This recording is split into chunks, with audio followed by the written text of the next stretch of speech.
All right, we're going to look at the Monday and Tuesday daily math review. Now, I know before we get started, I know some of these were really difficult problems. They start you out on daily math with everything you should know in 4th grade, and guess what? This is only week 2 of 4th grade, isn't it? So have we learned everything yet? No. And I told you before you started, I don't expect you to know everything. So I just wanted you to go ahead and get started, and so I can just see what you know and see what you're comfortable with. And you know, there's some of you who found some strategies that you could use even for the harder problems that you don't know. If you're not done, it's okay.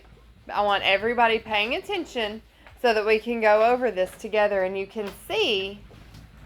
We can start making some connections and figuring out some strategies we can use to solve some harder problems, okay? So I want your eyes up here on the screen. If you want to go along on your paper and correct anything that you messed up on, you may do that. If you haven't put them in on your Chromebook yet, it's okay. Don't worry about it, okay? We all good? Ready to go? You do not need your Chromebook out right now. Set it to the side. Get it out of your way so that it's not a distraction. And let's look at the very first question. So right off the bat, they started you with something pretty tricky. 550 divided by 5. Did anybody come up with a strategy that you might could use to solve that? Zoe, thank you for raising your hand. At first, I tried to count by 5s, and every time I would get to 10, I'd write that number down. Okay. And then I kept doing that until I got to 550, then I realized it was actually. Okay. All right, so you knew that you would need to count by 5s. We were trying to find how many times counting by 5s does it take to get to 550, and you just kept track of it every time you got to the 10th one. Did anybody else have a different strategy? I didn't. Okay. All right. What's it called if I break this 550? Let me change my pen here. Okay. If I change 550 into 500 plus 50, what's that called? It's expanded form. Yeah, I took 550 and I just broke it into expanded form. I didn't know you could do that. Well, let's see if we can.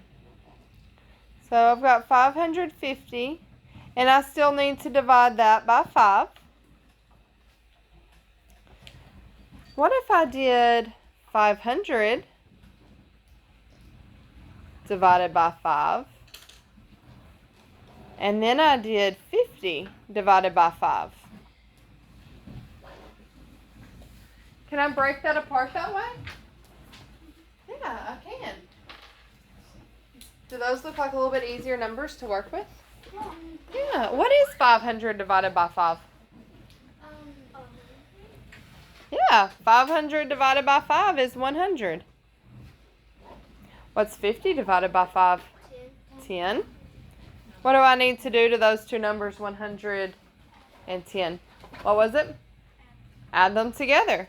100 plus 10 equals what? 110. It wasn't quite as hard as it looked, was it? It was really scary to look at. That's okay. That's okay. It's the very first time we've done something like that. Here's a trick for you to remember. You can always break your big numbers down. Doesn't matter how many digits it is. This one was a 3-digit number. It doesn't matter if it was a 10-digit number. You can always break those numbers down into expanded form where they're a little bit less scary and a little bit easier to work with. Okay? Yes, sir, Logan. If you got it wrong, are you allowed to cross it out and then put the actual? Yeah, absolutely. If you got it wrong, if you want to make notes on your paper, if you want to write down the correct answer, do that, okay? That paper is for you. But it might be a help to you later on so that you know, have a strategy you can go back and look at to solve. Okay? You have any questions about that? What was the first thing I did to my big number, 550? No, but you split it. I split it in expanded form, right? I moved it to expanded form, and then I did each part. 500 divided by 5 and 50 divided by 5. All right, let's look at the next one. These two weren't quite as hard. We're comparing numbers. So on the first one we had 12,897, and we're comparing that to 12,312. When I'm comparing numbers, where do I start? My biggest place value or my smallest place value? Biggest. So if I look at my largest place value, I have 1 10,000. And I have 1 10,000 in my other number. Can I compare those? One's the same as 1. 1 10,000 and 1 10,000 are the same, aren't they? So what do I do if those numbers are the same? What do I do, Layla?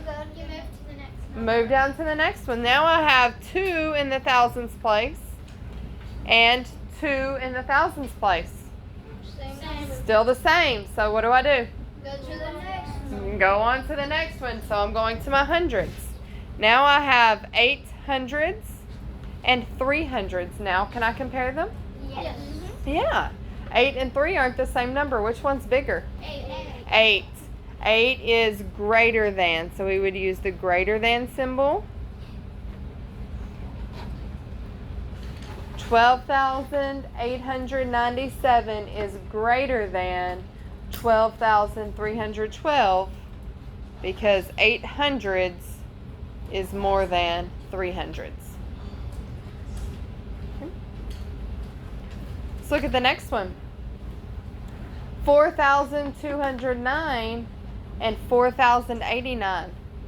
Where do I start? Biggest number, biggest place value. I have 4,000s and 4,000s. Can I compare those, Amelia? Nope. I can? Which one's bigger? Yeah, they're the same, aren't they? So what do I do? So you move down to the next number. I move to the next place value. I have 200s and I have 0 Can I compare them now? Yes. Yeah. Which one's bigger? 2. 200s or more. So this one's greater than also. 4,209 is greater than 4,089 because 200 is more than 0 hundreds. Okay, thumbs up if we're good so far. Got it? All right, let's move on to the next one. Like just accidentally got it. What I did was I thought this one was pointing this way, so I did that one. Oh, okay, all right. But you thought it was like an out. Yeah, so just make sure, remember, the sign means greater than.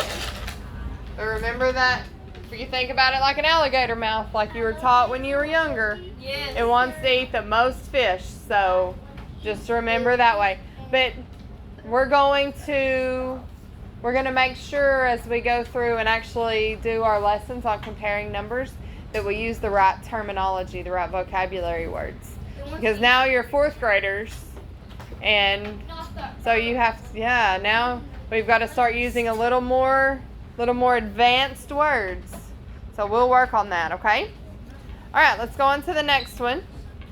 You've got some addition problems. Tells you to solve the problems below. The first one is addition. You have 1,279 plus 3,763. I want you to look at how I wrote those problems. I stacked them on top of each other. But when a lot of times it is easier to do it that way. Not always. Some people don't think it's easier, and that's okay. What do I have to make sure of when I'm stacking my problems up? You put the higher number on the top. When I'm adding, it doesn't matter which order I add, does it? I can put either number on top if I'm adding. You can draw lines to make it easier. You draw lines in between the numbers? Okay, so Amelia said I could draw lines in between the numbers. I'm going to make those a different color. Is this what you're talking about? Yeah. So she said that makes it easier. Why would that maybe make it easier for some people? Because, you know. Avery, why would that make it easier?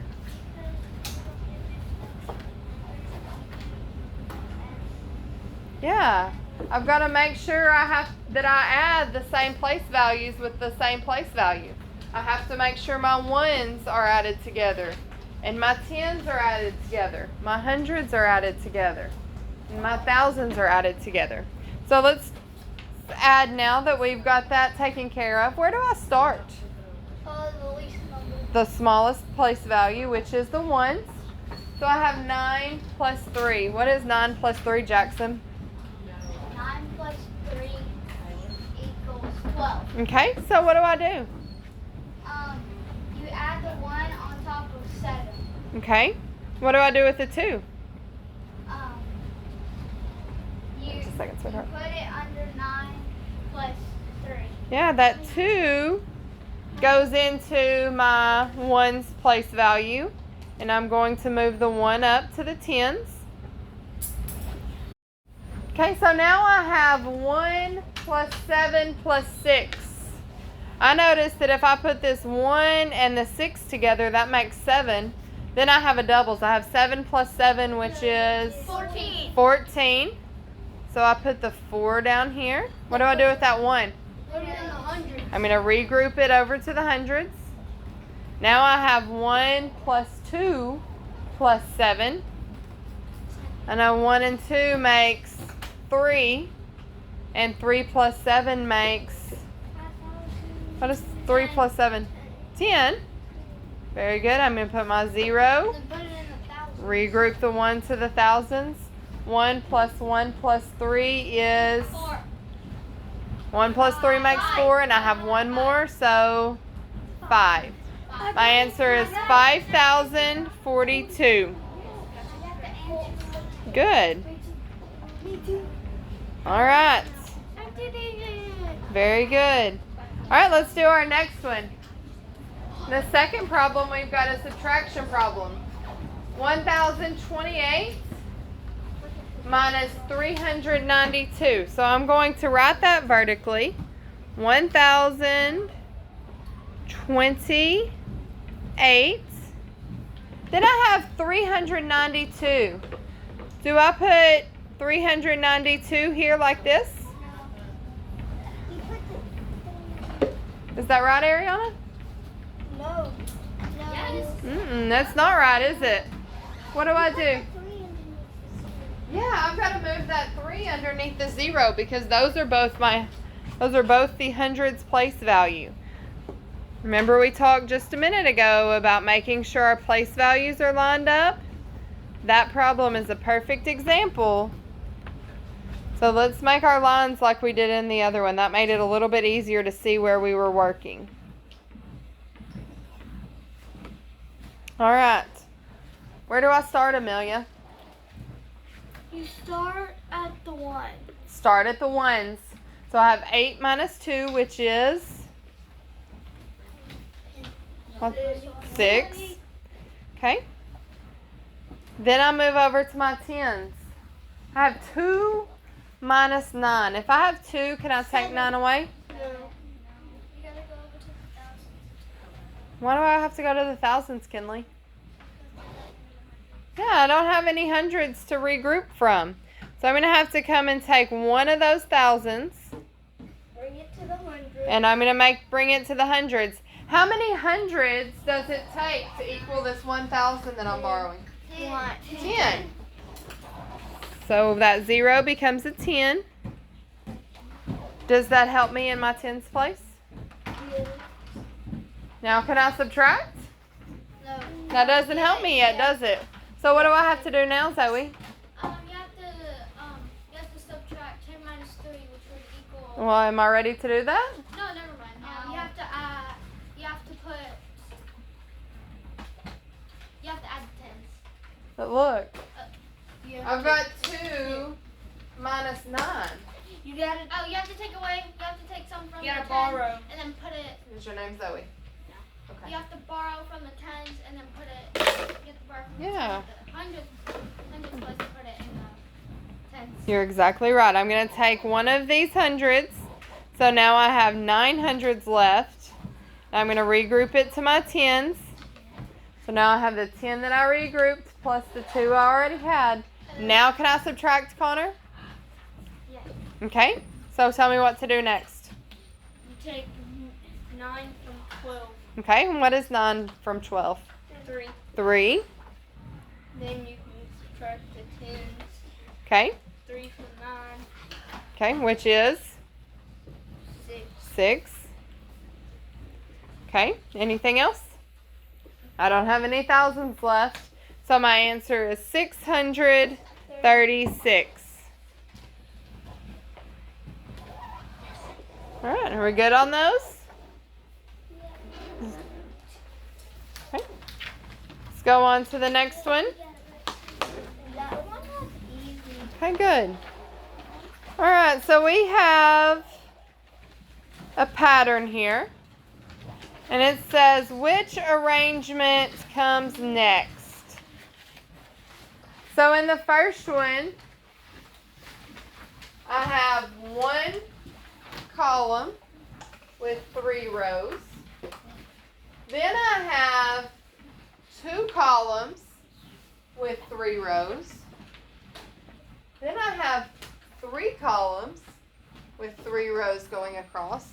So what's going to come next, Layla? Which one of those options do you think will be the next one in the pattern? First one. Option 1, tell me why. Because it's got 4 going across and 3 going down. Exactly. If I had 1 across, 3 down, 2 across, 3 down, 3 across, 3 down. So my next one should have 4 going across and 3 going down. So the next question asked you to describe the pattern in that. So how could we describe the pattern? What was happening? What was happening, Lily? I said I have these answers on my Chromebook and on my page. They're the same, but they're kind of different. Okay, how are they different? The only way they're different is on this one I wrote it in letters. On this one I just put numbers. Okay, what did you put?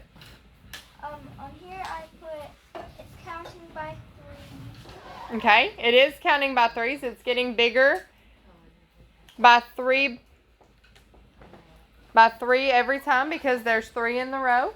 You're right. Anybody else describe it differently? I said something.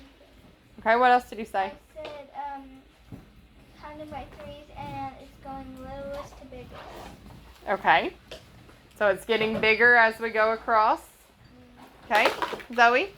I said it starts by 3, then 6, and 9, and it's getting bigger each by 3. Okay, so you kind of said the same thing Lily did. It's getting 3 blocks bigger. But different. Okay, they are a little different. What about, can we just put those 3 blocks anywhere? No. Where did the 3 blocks have to go to continue the pattern? Yeah, we've got to make another column. So we're adding a column going up and down, right? Or you could say that you're adding 1 block to the end of each row. Either way would be fine. All right. So now we've got a number that we need to find word form and expanded form. So here's our number.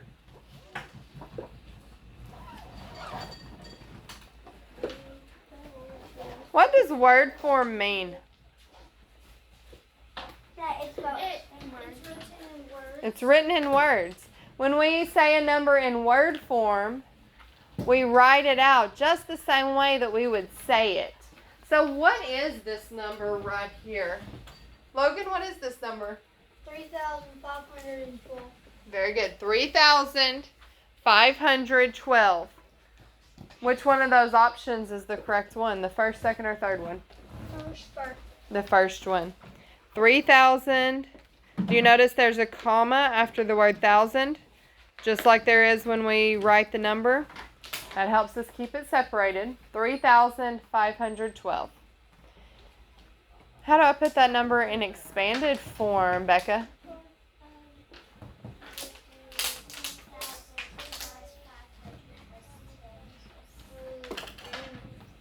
Very good.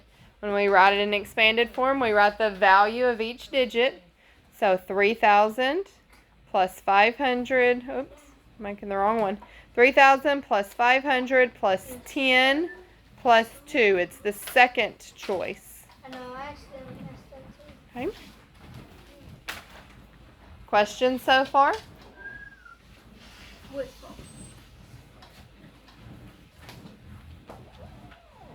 All right, let's go on to the next one. All right. Now we've got some equivalent fractions. What does that big fancy word equivalent mean? What does equivalent mean, Kinley? The same or equal. Do you see the word equal in equivalent? Yeah. Yeah. Not the whole word, but you see the prefix, don't you? I don't see equal, but I see equal. Yeah, you see the same prefix, don't you? You see a similarity? So we're looking for the fractions that are the same or take up the same amount of space. And I'm looking to find the fractions 1/3 and 2/6. So if a fraction represents 1/3, how many pieces will be shaded? One piece will be shaded. How many pieces will there be in the whole thing? 3. The numerator, the top number, tells me my number of pieces that are shaded. And then my bottom number tells me the number of pieces in the whole. So I'm looking for 1 piece shaded and 3 pieces in the whole thing. How about 2/6? How many pieces will be shaded? 2 shaded. How many in the whole thing? 6. So which option shows 1/3 and 2/6 correctly shaded and showing the same amount? Kinley, which one is it? Option 1. Very good. Does option 2 show equivalent fractions? No, those don't show the same amount, do they? How about option 3? Does it show equivalent fractions? Yes, but not the right ones. You're right. This one, what's that top one representing? 2 out of 3. 2/3, right? I've got 2 shaded, and there's 3 in the whole thing. What does this bottom one represent? 4/6. Very good. So those are equivalent fractions, but like Zoe said, those are not the right ones because we were looking for 1/3 and 2/6. Does option 4 show equivalent fractions? Yes, it does. Yeah. It's different. Okay. What does option 4 show? What's this model showing, Amelia? 1/3. Model showing 1 out of thirds Very good. and 3/6. Very good. So let's look at this. Can I add something to the 1/3 and 2/6? Can I say 1/3 is equivalent to 2/6 and equivalent to, that should be 3/6, that's 3/9 and 3/9? Yes. Yeah, those 3 all represent the exact same amount, don't they? Yeah. Those are all equivalents. My body. Okay. We've got some more fractions. Which model correctly represents the problem? Let's look at option 1. 1/3 plus 1/3 equals 2/3. Is that true, Jackson? Yeah, it is. Does the model that they gave us correctly show 2/3 shaded? Option 1 is correct. I thought that wasn't true because you Okay. also add the thirds. Okay.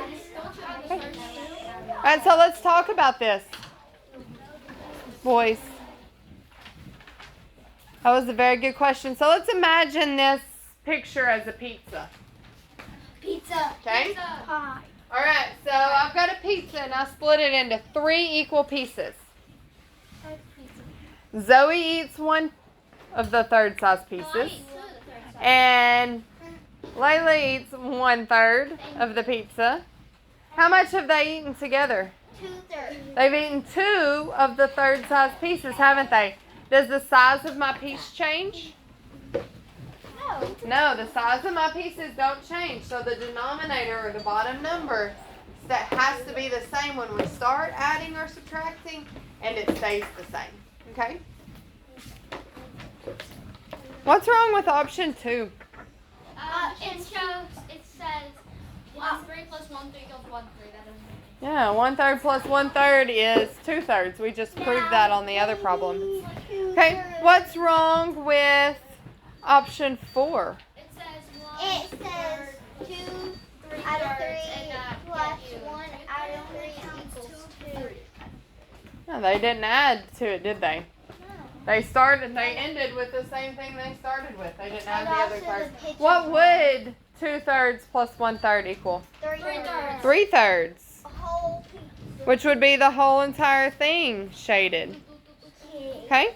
What's wrong with option 3?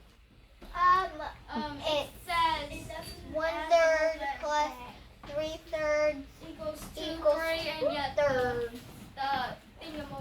shape is full cover. Yeah. Yeah, but Yeah, so the model has 3/3 shaded.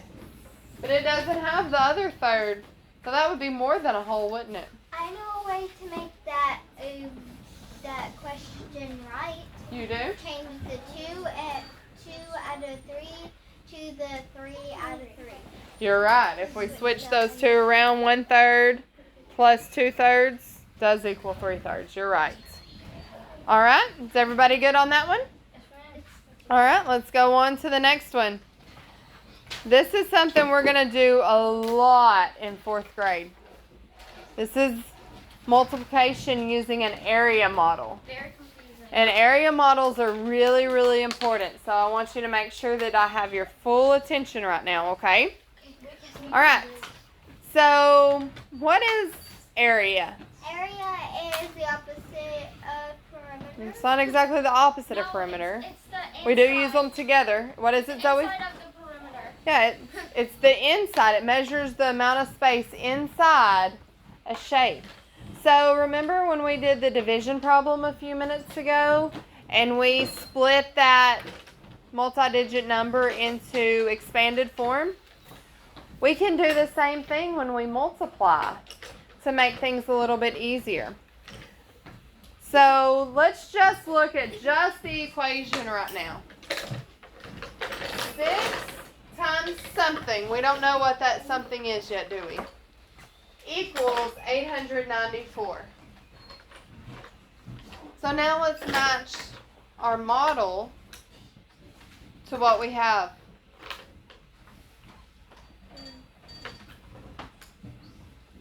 We've got something times 100 plus 40 plus 9. Why do you think there's numbers inside these boxes, inside those rectangles? What do you think those represent? I think Remember it said it was an area model. So what do you think those might represent? the area model. The area, right? This 600 right here is the area of this rectangle. So if I'm finding area by multiplying length times width, I know the area is 600. I know the length is 100. So what's the width going to be? 100 times what equals 600? 6. So my missing part here is 6. B equals 6. Okay? How about C? How am I going to find the area of this section?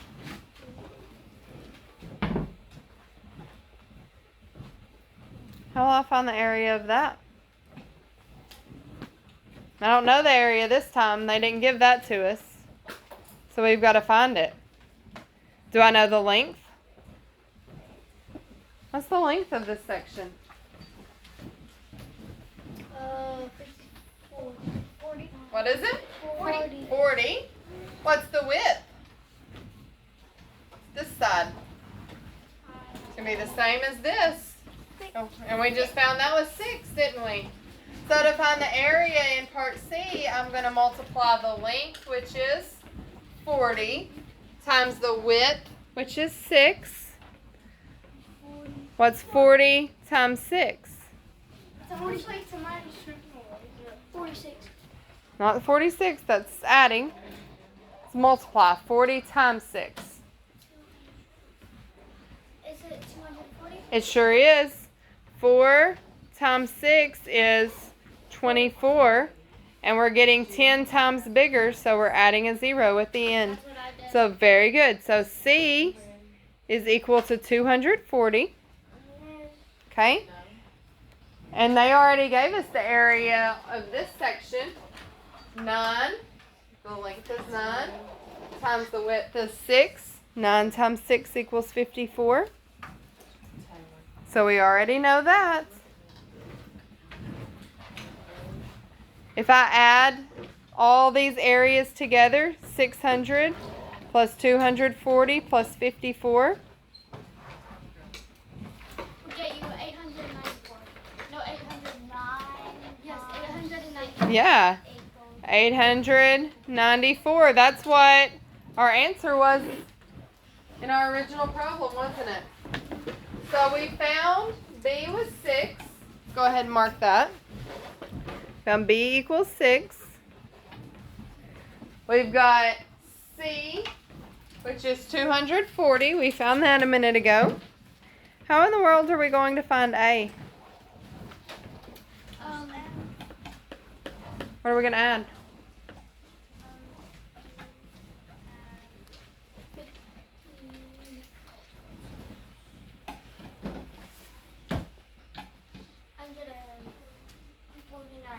Yeah. I'm adding 100 plus 40 plus 9 together to get my other.